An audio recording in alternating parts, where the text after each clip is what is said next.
Well, hey there folks, and welcome back once again to the Hop House. It's Eddie here, and we're going to do another beer review.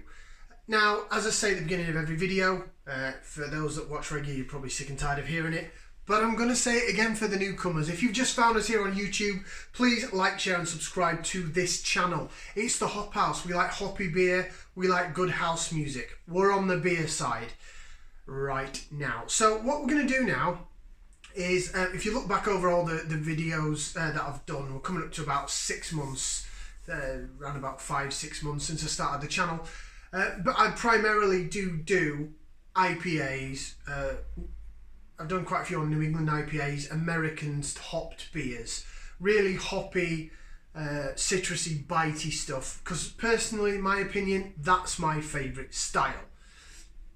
But I want to do a bit more and branch out a bit into different styles as well. We've done a dark beer day, and we'll have another dark beer day coming again soon with more stouts and a couple of porters. Porter's not really my cup of tea, but you know what? Got to get them up there. Got to review them for you guys. Just, if anything, even if I don't like them, because it's all opinion based, right? So, just so that you know where you can go and pick these beers up. Okay, so what we're doing in this next batch of beer reviews is we're going back to more traditional style of beers. Beers that are available, readily available everywhere, some that are actually well known, maybe some that aren't as well known as others. But I should imagine that what I'm going to review over the next few videos you probably have heard of, you've probably tried it yourself, or you've certainly seen it in a pub, in a bar, or in a supermarket, in a shop, and you think, oh, I wonder what that's like. So we're going to go through it and let's see. So today's first beer is the nation's biggest selling cask ale. Number one selling cask ale throughout the UK. It has been for the past, I think, 3 or 4 years. And I think it's got a bit of a love-hate relationship with people out there. Some people are big fans. Obviously, it sells bucket loads, but it's owned... Well, I'll tell you what, I'll just show you what it is. If you haven't figured it out by now, this is it in bottle form. It is Sharp's Doom Bar. It's now been sort of rebranded as Amber Ale. I think it was just originally like a best bitter. Doom Bar, it's 4.3% on the ABV. I believe it's 4% on cask. And it's owned by Sharp's Brewery. Now, Sharp's Brewery, it's down in Cornwall, on the west coast of Cornwall. And they got taken over, they got bought out by Molson Coors in 2011. Now, Molson Coors are one of the biggest breweries, corporate breweries in the world, and of course, they brew lager. So they brew Coors Light, they brew Carling, they brew... I'm not sure what else they still brew, actually. They brew a lot of the contracted stuff from abroad, but also in this country. Massive corporation, huge. Burton-on-Trent. If you go through that, I mean, I go up to see my friend, so I go up there on the train, and you can see the massive brewery just by the side of the train station. Huge, great big canisters. Canisters is probably not the right technical word, apologies. Huge, big brewery boil kettles, I guess they are, big fermenters or something. Massive, you can see tons of them. It's a huge, massive place. Biggest probably brewery site in the UK. So they took over Sharp's Brewery, and people have said that it's gone downhill fast ever since. But that's people's opinions. Apparently the cask is still brewed down in Cornwall, but this bottled ale I've got is made up in Burton-on-Trent, which sounds quite similar to how I believe Marston's Brewery, who are also based in Burton-on-Trent, to work. All their traditional breweries are brewing their cask ales on their relative sites, and then all the bottled stuff is at Burton-on-Trent. It's supposed to be one of the best places for water quality in the UK. That's why other breweries Burtonise their water. It's a saying in the industry. Again, so I've heard, I do not work in the industry. Right, shall we get it out into a glass? So this is the bottled version. What I will say, as you can see, is it's in a clear glass, which we've said before can affect the hops due to light strike. Light strike in the hops makes them go off a bit and smell a bit gnarly, and it's supposed to taste a bit funky and gnarly as well. So let's hope that hasn't happened with this. I picked this up at Aldi, by the way. But it is available. It's available at more or less every supermarket going. 4 for £6 deal it's usually in. £1.49 in Aldi, so it works out the same, £1.50 a bottle. Right, pour it out. It's very hissy and fizzy, I'll give it that. I know I'm using the Purity Brewery glass, so I don't expect the head to stick around for long, but I'm not blaming that on the beer. It's probably this glass, as we found out before. Yeah, as you can see, the head's not stuck around for long. The carbonation has slowed down, but yeah, it is a chestnut ambery pour, and very clear and see-through. It looks like, well, yeah, the head's gone completely. I'll drink a bit and swirl it around and it'll probably reactivate it. Again, the lack of head on there, don't blame the beer for this. It's probably this glass. I just like using this glass because it's so pretty. We'll get a nose in there, give it a whiff, see what we can sniff.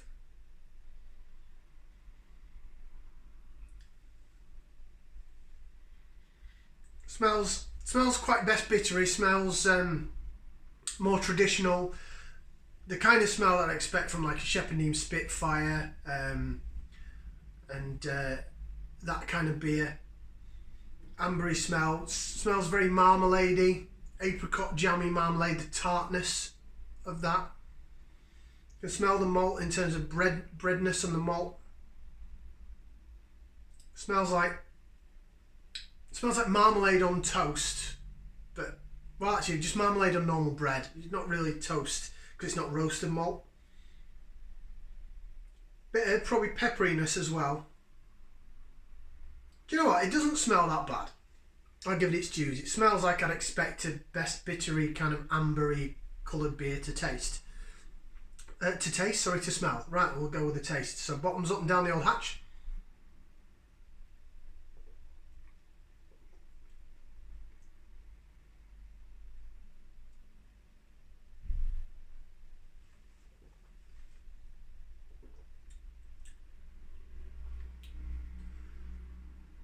Trying to see if we can get the head to reactivate. There we go.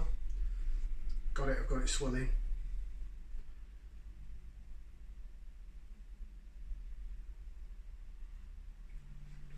Smells a bit more peppery now.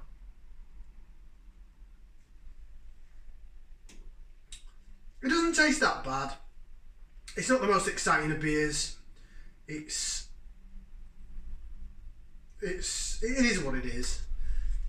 It's your typical sort of ambery, best bittery flavour. It's easy drinking, and I can understand why it's popular with, you know, your old fella that goes, you know, old Bob that goes in the pub with his dog or something, and he always likes a pint of best bitter, and you know, he'll go out on a Sunday or something to a pub in the country for a carvery with his missus, and it's got Doom Bar on cask because everywhere has Doom Bar on cask. And the pint of Doom Bar. It's a recognised name, similar to how sort of Tetley's were. I mean, I'm come from Yorkshire originally, from Wakey, from Wakefield, and just north of us was Leeds. And Tetley's bitter on cask used to be tremendous. Never used to travel far back in the day.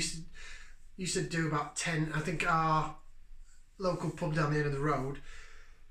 Excuse me, it was a bit gassy. That it was exactly 11 miles. This pub at the end of our road from the brewery, and they said that's as far as it travelled. So that was Tetley's anyway. But what I'm getting at is it was an established name. People knew what they were going to get when they got a pint of Tetley's, and people kind of know what they're going to get when they get a pint of Doom Bar. It's easy drinking, middle of the road, non-offensive. It's not horrible. It's not going to kill anybody. It's just, it is what it is. It's a pint of Doom Bar. So flavour-wise, definitely getting more pepperiness now. Smells a bit like Spitfire, not as strong smelling, but smells similar.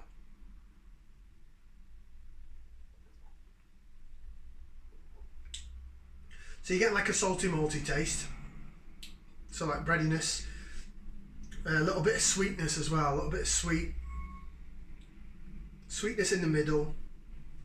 You're getting that apricot flavour comes out a little bit, it goes on the side of the tongue, sort of bitterness of hop, but then disappears. The back end, there's not really much on the back end. There's hardly any aftertaste at all in that, I have to say. It's not really doing anything at all in the finish.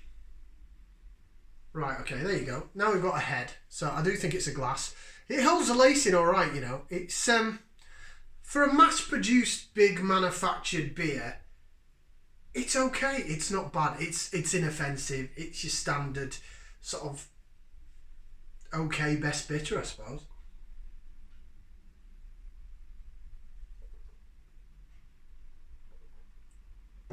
Some caramelly notes in there as well, yeah. That's where the sweetness is coming from. So you're getting like the bread malt and then a bit of caramel. So it goes actually up the middle of the tongue and down the side, really down the side, it's quite sweet rather than bitter. So it is a sort of more bready, caramelly, sweeter. The smell's peppery and apricotty, but you're not getting that in the taste. Which is quite strange, because when we looked at things like the Shepherdine Spitfire, it had bitterness on the end and it had a tarty, like jam aftertaste tartness. This doesn't have that. It sort of has this little influx of slight bitterness, then sweetness, caramelly sweetness, bready through the middle of your tongue, and then it just peters away and there's just nothing on the back end.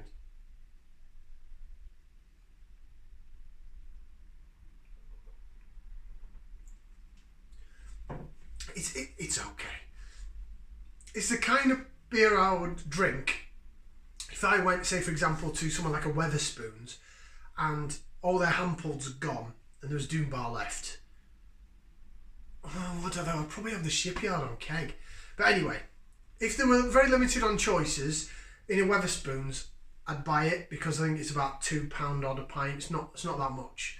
But if I was in the middle of a country pub, you know, going out and having some really nice food, and all they had on was Doombar, and they were charging like £3.80 for it or something, I'd be like, you can sod off. I wouldn't pay £3.80 for Doombar. But again, that's me, that's my opinion. Rating wise, I probably wouldn't buy it again. Nothing wrong with it. It tastes okay. It drinks okay. I did get a bottle bought for me by someone at Christmas, and I drank that, and I was like, Doombar, okay. Obviously, I mean, the person who bought that, I was like, oh, thank you very much. They know I like my beer. So they probably thought Doombar, everyone knows what Doombar is. So get them a pint of it.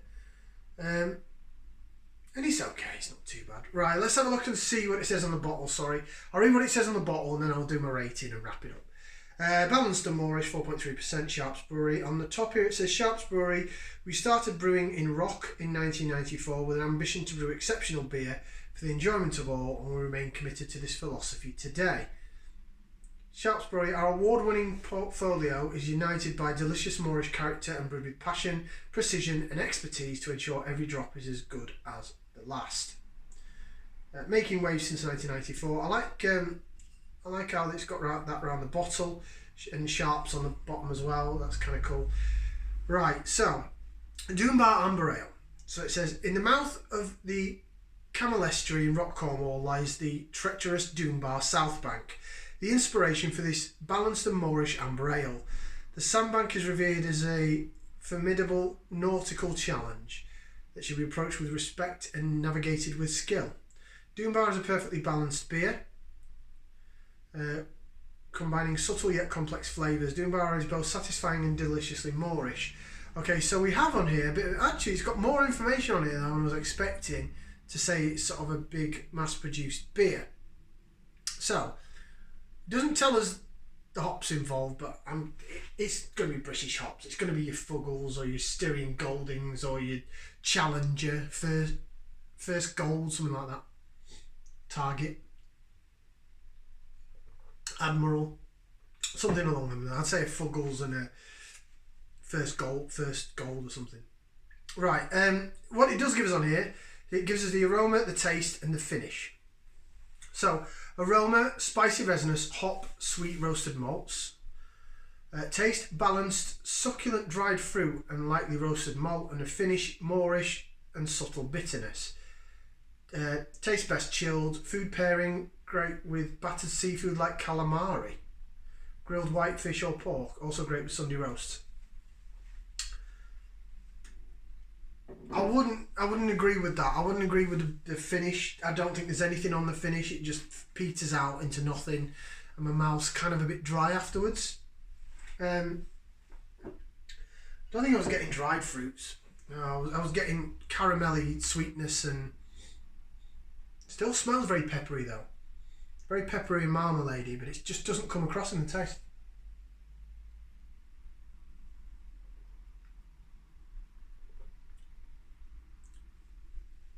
Yeah, maybe some dried fruits there. Now I've read that. I'm still getting into like fully the flavours and stuff. I'm just jabbering on about beer. I mean, that's what I do on this channel. Okay, rating.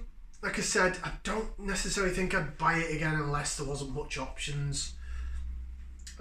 It's not as dreadful as everybody says, but it's not exciting either. I'm going to give it there. It's above halfway, but it's not a thumbs up. It's about there. If I had to buy it again, I would. If I was giving it as like a gift or a present or something, I'd drink it. If I went into a pub, it all depends what else they had on. I'd probably pick Guinness over that. Or a decent lager. I'm not a massive fan of lagers, but if they had something like Czech on, like Staropramen or something like that, Pilsner Urquell, or they had... I quite like the Guinness Hop House 13 lager. I think that's quite hoppy and fizzy bitter. It's quite good. So I'll pick that on keg, probably over a pint of Doom Bar. That's what it is. Right, we've got some more traditional ales to come, so stay tuned, like, share, subscribe, and we'll see you on the next video. Ciao for now, people.